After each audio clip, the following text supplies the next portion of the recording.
Welcome back to our channel Soumya recipe corner. ಹಾಗಲಕಾಯಿ ಅಂದರೆ ಯಾರಿಗೆಲ್ಲ ಇಷ್ಟ ಇಲ್ಲ. ನಾನು ತೋರಿಸಿರುವಂಥ ಈ ರೆಸಿಪಿನ ನೀವು ಒಂದ್ಸರಿ ಟ್ರೈ ಮಾಡಿ. ನಿಮ್ಗೆ ಇಷ್ಟ ಇಲ್ಲ ಅಂದ್ರೂ ಇದು ನಿಮ್ಮ ಫೇವ್ರೆಟ್ ರೆಸಿಪಿ ಆಗೋದು ಅಂತೂ ಖಂಡಿತ. ನಾನು ತೋರಿಸಿರುವಂತಹ ಈ ವಿಧಾನದಲ್ಲಿ ನೀವು ಕೂಡ ಒಂದ್ಸರಿ ಟ್ರೈ ಮಾಡಿ. ಒಂದು ಸ್ವಲ್ಪನೂ ಕೂಡ ಕಹಿ ಇಲ್ಲದೇ ಇರೋಂತಹ ಹಾಗಲಕಾಯಿ ಡ್ರೈ ಪಲ್ಯನ ನೀವು ಕೂಡ ಮನೆಯಲ್ಲಿ ಈಸಿಯಾಗಿ ಟ್ರೈ ಮಾಡ್ಬೋದು. ಇವಾಗ ಹಾಗಲಕಾಯಿಯಿಂದ ಮಾಡ್ಕೊಳ್ಳುವಂತಹ ಡ್ರೈ ಪಲ್ಯನ ಹೇಗೆ ಮಾಡೋದು ಅಂತ ನೋಡೋಣ ಬನ್ನಿ. ಮೊದಲಿಗೆ ನಾನು ಈ ಪಲ್ಯ ಮಾಡಲಿಕ್ಕೆ 3 ಹಾಗಲಕಾಯಿನ ಈ ರೀತಿ ತೊಗೊಂಡಿದ್ದೀನಿ. ಇದನ್ನು ನಾವು ಇವಾಗ ಚಿಕ್ಕ ಚಿಕ್ಕದಾಗಿ ಕಟ್ ಮಾಡ್ಕೊಬೇಕಾಗತ್ತೆ.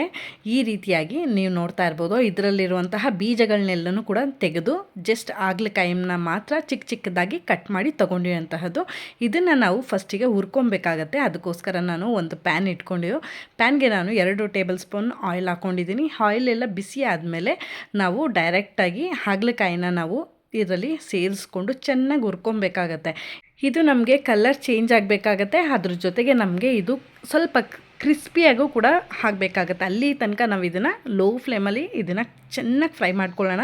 ಈ ರೀತಿ ನೋಡ್ತಾ ಇರ್ಬೋದು ನೀವು, ಸ್ವಲ್ಪ ಸ್ವಲ್ಪ ಕಲರು ಕೂಡ ಚೇಂಜ್ ಆಗ್ತಿದೆ. ಇದನ್ನು ನಾವು ಪೂರ್ತಿಯಾಗಿ ಕಲರ್ ಚೇಂಜ್ ಆಗಬೇಕಾಗತ್ತೆ. ಹಾಗೆ ನಿಮ್ಗೆ ನೋಡಿದ್ರೆ ಗೊತ್ತಾಗುತ್ತೆ ಹಾಗಲಕಾಯಿ ಚೆನ್ನಾಗಿ ಸ್ವಲ್ಪ ಕ್ರಿಸ್ಪಿಯಾಗಿ ಬಂದಿದೆ ಅಂತ ಹೇಳಿ. ಇಲ್ಲಿ ತನಕ ನಾವು ಫ್ರೈ ಮಾಡ್ಕೊಬೇಕಾಗತ್ತೆ. ನೀವು ನೋಡ್ತಾ ಇದ್ದೀರಾ ಕಲರ್ ಎಷ್ಟು ಚೆನ್ನಾಗಿ ಟರ್ನ್ ಆಗಿದೆ ಅಂತ. ಇದನ್ನು ನಾನಿವಾಗ ಒಂದು ಪ್ಲೇಟ್ಗೆ ಸಪ್ರೇಟಾಗಿ ತೆಗೆದು ಎತ್ತಿಟ್ಕೊತಾ ಇದ್ದೀನಿ. ಈ ರೀತಿ ನಾವು ತೆಗೆದು ಎತ್ತಿಟ್ಟ ಮೇಲೆ ಅದೇ ಪ್ಯಾನ್ಗೆ ನಾನು ಮತ್ತೆ 2ರಿಂದ 3 ಟೇಬಲ್ ಸ್ಪೂನ್ ಆಯಿಲ್ ಹಾಕ್ಕೊಂಡಿದ್ದೀನಿ. ಆಯಿಲು ನಮಗೆ ಇಲ್ಲಿ ಚೆನ್ನಾಗಿ ಬಿಸಿ ಆಗಬೇಕಾಗತ್ತೆ. ಬಿಸಿ ಆದಮೇಲೆ ನಾನು ಅರ್ಧ ಟೇಬಲ್ ಸ್ಪೂನ್ ಆಗೋಷ್ಟು ಜೀರಿಗೆ, ಅರ್ಧ ಟೇಬಲ್ ಸ್ಪೂನ್ ಸಾಸಿವೆ, ಹಾಗೆ ಅರ್ಧ ಟೇಬಲ್ ಸ್ಪೂನ್ ಕಡಲೆಬೇಳೆನ ಸೇರಿಸ್ಕೊಂಡಿದ್ದೀನಿ ಒಗ್ಗರಣೆಗೆ ಅಂತ ಹೇಳಿ. ಜೊತೆಗೆ ನಾನು ಒಂದು ಈರುಳ್ಳಿನ ಚಿಕ್ಕ ಚಿಕ್ಕದಾಗಿ ಈ ರೀತಿ ಕಟ್ ಮಾಡಿ ಸೇರಿಸ್ಕೊಂಡಿದ್ದೀನಿ. ಅದರ ಜೊತೆಗೆ ನಾನು ಸ್ವಲ್ಪ ಕರಿಬೇವಿನ ಎಲೆನೂ ಕೂಡ ನಾನು ಸೇರಿಸ್ಕೊಂಡು ಈರುಳ್ಳಿನ ನಾವು ಚೆನ್ನಾಗಿ ಹುರ್ಕೊಬೇಕಾಗತ್ತೆ. ಇದು ನಮಗೆ ಈರುಳ್ಳಿ ಸ್ವಲ್ಪ ಟ್ರಾನ್ಸ್ಪರೆಂಟ್ ಆಗಬೇಕಾಗತ್ತೆ. ಅಲ್ಲಿ ತನಕ ನಾವು ಇದನ್ನು 1-2 ನಿಮಿಷ ಫ್ರೈ ಮಾಡ್ಕೊಳ್ಳೋಣ. 2 ನಿಮಿಷ ಫ್ರೈ ಆದಮೇಲೆ ಹುರಿದಿಟ್ಕೊಂಡಿರುವಂತಹ ಹಾಗಲಕಾಯಿನ ನಾನು ಇದಕ್ಕೆ ಸೇರಿಸ್ತಾ ಇದ್ದೀನಿ. ಇದನ್ನು ಸೇರಿಸ್ಕೊಂಡು ನಾವು 1-2 ನಿಮಿಷ ಈರುಳ್ಳಿ ಮತ್ತು ಹಾಗಲಕಾಯಿ ಎರಡನ್ನೂ ಕೂಡ ಚೆನ್ನಾಗಿ ಫ್ರೈ ಮಾಡ್ಕೊಬೇಕಾಗತ್ತೆ. ಇದು ನಮಗೆ ಫ್ರೈ ಆಗಬೇಕಾದ್ರೆ ನಾನಿವಾಗ 1 ಟೇಬಲ್ ಸ್ಪೂನ್ ಆಗೋಷ್ಟು ಹಸಿಮೆಣ್ಸಿನ್ಕಾಯಿ ಪುಡಿ, ನೀವು ನೋಡಿಕೊಂಡು ಖಾರಕ್ಕೆ ಎಷ್ಟು ಬೇಕೋ ಸೇರಿಸ್ಕೊಳ್ಳಿ. ಜೊತೆಗೆ 1/4 ಟೇಬಲ್ ಸ್ಪೂನ್ ಆಗೋಷ್ಟು ಅರಿಶಿಣ, ಜೊತೆಗೆ ರುಚಿಗೆ ತಕ್ಕಷ್ಟು ಉಪ್ಪನ್ನು ಕೂಡ ನಾನು ಸೇರಿಸ್ಕೊಂಡು ಇದನ್ನು ಮೀಡಿಯಮ್ ಫ್ಲೇಮಲ್ಲಿ ಚೆನ್ನಾಗಿ ಇದನ್ನು ನಾವು ಈ ರೀತಿಯಾಗಿ ಫ್ರೈ ಮಾಡ್ಕೊಬೇಕಾಗತ್ತೆ.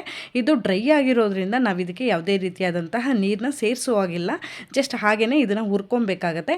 ಇದು ಕಹಿ ಗುಣ ನಮಗೆ ಕಡಿಮೆ ಆಗಲಿಕ್ಕೋಸ್ಕರ ನಾನು ಅರ್ಧ ಟೇಬಲ್ ಸ್ಪೂನ್ ಆಗೋಷ್ಟು ಬೆಲ್ಲದ ಪುಡಿನೂ ಕೂಡ ನಾನು ಸೇರಿಸ್ಕೊತಾ ಇದ್ದೀನಿ. ಇದು ನಮಗೆ ಹೀಗೇ ಫ್ರೈ ಆಗ್ತಾ ಇರಲಿ. ಅಷ್ಟರಲ್ಲಿ ನಾನು ಇದಕ್ಕೆ 1 ಕಪ್ ಆಗೋಷ್ಟು ಒಣ ಕೊಬ್ಬರಿನ ತೊಗೊಂಡಿದ್ದೀನಿ. ನೆನಪಿರಲಿ, ಇದಕ್ಕೆ ಹಸಿ ಕೊಬ್ಬರಿಗಿಂತ ನೀವು ಒಣ ಕೊಬ್ಬರಿನೇ ಬಳಸಿ, ತುಂಬಾ ಚೆನ್ನಾಗಿ ಬರುತ್ತೆ. ತುರಿದು ನಾನು ಸೇರಿಸ್ಕೊಂಡಿದ್ದೀನಿ.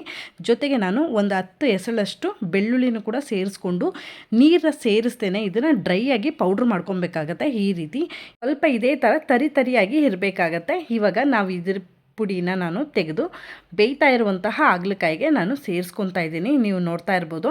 ಇದನ್ನು ನಾವು ಈ ರೀತಿಯಾಗಿ ಸೇರಿಸ್ಕೊಂಡು ಚೆನ್ನಾಗಿ ಮಿಕ್ಸ್ ಮಾಡ್ಕೊಳ್ಳೋಣ. ಈ ಡ್ರೈ ಕೊಬ್ಬರಿ ಇದರಲ್ಲಿ ತುಂಬಾ ಟೇಸ್ಟಿಯಾಗಿ ಬರುತ್ತೆ. ಅದಕ್ಕೋಸ್ಕರ ನೀವು ಡ್ರೈ ಕೊಬ್ಬರಿನೇ ಯೂಸ್ ಮಾಡ್ಕೊಳ್ಳಿ. ಇದನ್ನೆಲ್ಲ ನಾವು ಮಿಕ್ಸ್ ಮಾಡ್ಕೊಂಡಿದ್ದ ಮೇಲೆ ನಾನಿವಾಗ ಕೊನೆಯದಾಗಿ ಕೊತ್ತಂಬರಿ ಸೊಪ್ಪನ್ನ ಆ್ಯಡ್ ಮಾಡ್ತಾಯಿದ್ದೀನಿ. ನೀವು ನೋಡ್ಬೋದು, ತುಂಬಾ ಈಸಿಯಾಗೂ ಮಾಡ್ಕೊಬೋದು. ಅತಿ ಕಡಿಮೆ ಸಮಯದಲ್ಲೂ ಕೂಡ ಆಗುತ್ತೆ. ತುಂಬ ಟೇಸ್ಟ್ ತುಂಬಾ ಚೆನ್ನಾಗಿ ಬರುತ್ತೆ. ಹಾಗೆ ಕಹಿ ಇರಲ್ಲ. ಮೇಯ್ನ್ಲಿ ಹಾಗಲಕಾಯಿ ಅಂದರೆ ಕಹಿ ಅಂತ ಹೇಳೋರಿಗೆ ನೀವು ಈ ರೆಸಿಪಿನ ಮಾಡಿಕೊಡಿ. ಸ್ವಲ್ಪನೂ ಕೂಡ ಕಹಿ ಬರಲ್ಲ, ತುಂಬ ಚೆನ್ನಾಗಿರುತ್ತೆ. ಇದನ್ನು ನೀವು ಚಪಾತಿಗೆ ಹಾಗೆ ಸೈಡ್ ಡಿಶ್ಶಾಗೂ ಕೂಡ ನೀವು ಇದನ್ನು ಪೇರ್ ಮಾಡ್ಬೋದು. ತುಂಬ ಚೆನ್ನಾಗಿ ಬರುತ್ತೆ.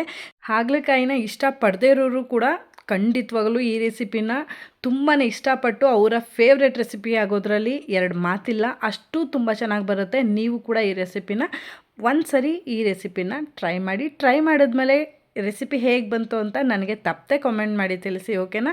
ಐ ಹೋಪ್ ಈ ವಿಡಿಯೋ ನಿಮಗೆ ಇಷ್ಟ ಆಗಿದೆ ಅಂತ ಭಾವಿಸ್ತೀನಿ. ವಿಡಿಯೋ ಇಷ್ಟ ಆಗಿರೋ ವಿಡಿಯೋಗೆ ಲೈಕ್, ಶೇರ್, ಕಾಮೆಂಟ್ ಮಾಡೋದು ಮರಿಬೇಡಿ.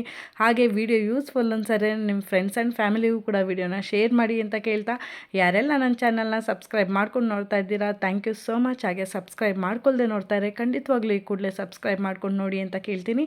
ಹಾಗೆ ನೋಟಿಫಿಕೇಷನ್ ಆನ್ ಮಾಡ್ಕೊಳ್ಳೋದ್ರಿಂದ ನಾನು ಹಾಕೋ ಪ್ರತಿ ವಿಡಿಯೋನೂ ಕೂಡ ನೀವು ಮಿಸ್ ಮಾಡದೆ ನೋಡ್ಬೋದು ಅಂತ ಹೇಳ್ತಾ, ಮುಂದಿನ ರೆಸಿಪಿಯೊಂದಿಗೆ ಸಿಗ್ತೀನಿ. ಅಲ್ಲಿವರೆಗೂ ನನ್ನ ಪ್ರೀವಿಯಸ್ ವಿಡಿಯೋನ ಚೆಕ್ಔಟ್ ಮಾಡ್ತಾ ಇರಿ. Thank you so much for watching this video. Stay tune.